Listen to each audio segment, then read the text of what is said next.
নমস্কার বন্ধুরা, আজকে কোনো রান্না নিয়ে আসিনি। আজকে কি রান্নাটা করব সেই সবজি নিয়ে আর ডাল চাল নিয়ে, ঘি নিয়ে, কাঁচা লঙ্কা নিয়ে, লবণটা দেখাচ্ছি না, সেই নিয়ে চলে এসেছি। আজকে রান্না করব সেদ্ধ ভাত। যেহেতু আজকে শনিবার, আমরা শনিবারের দিন মসুর ডালটা খাই, সেজন্যে মসুর ডালটা নিয়েছি।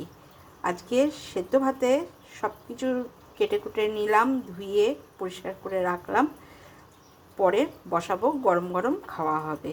আজকে সেদ্ধ ভাতে লাগছে বেগুন, মিষ্টি কুমড়ো, ঝিঙে, গোবিন্দভোগ চাল, মুসুরির ডাল, কাঁচা লঙ্কা মাখার জন্যে রয়েছে আলু, পটল, আর সেদ্ধ ভাতে খাওয়ার জন্য ঘি।